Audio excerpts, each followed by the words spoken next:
Welcome to a video from thedigitallife.com. New Windows 10 build to look at. This is 19613 for Windows Insiders on the fast ring.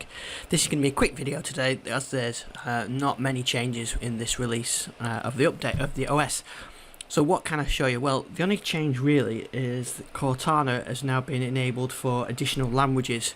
So Cortana is the old style Cortana is gone, and instead we've got this new one that's in a floating window and really this is designed for more enterprise and business type stuff where it can create emails and check your calendar, that kind of thing, rather than the old thing of telling you a joke or something like that.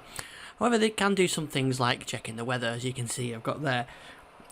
If you were on one of the unsupported languages, you just got a thing saying your language isn't supported right now. But now with this version, it works, and so I've got mine set to United Kingdom English, and that is now working. But you can also, even in Australia, English, Brazil, Portuguese, Canada, French, English, France from French, German, India in English, Italian in Italy, Japanese in Japan, Spanish in Mexico, and Spanish in Spain. So as well as the US English versions. So those are all the languages supported. So you can do things like, what is the weather? And last time I tried this, I put mine into US English to test it, but now you see I'm getting it in centigrade instead of Fahrenheit, so it's doing the UK thing. So that's it really, that's all the changes in the build. The rest of them are just fixes. They fixed an issue with some icons not displaying correctly.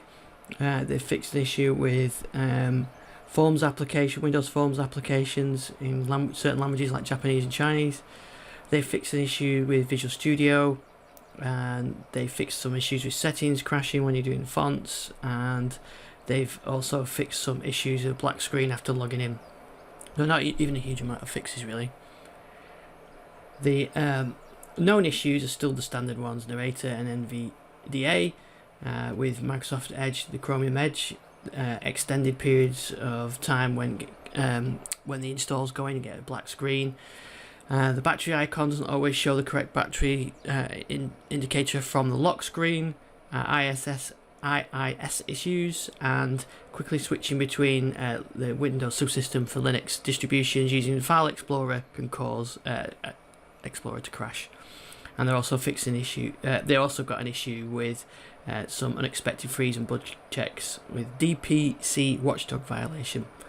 So that's all the changes. Like I said, not a huge amount of changes in this build. I suppose it's only a week since the last build, but it would be nice to see some new features. So that's build 19613 for Windows Insiders on the fast ring. You can read more about it on my blog on thedigitallife.com. You can catch me on Twitter at ISDixon. Thanks for watching.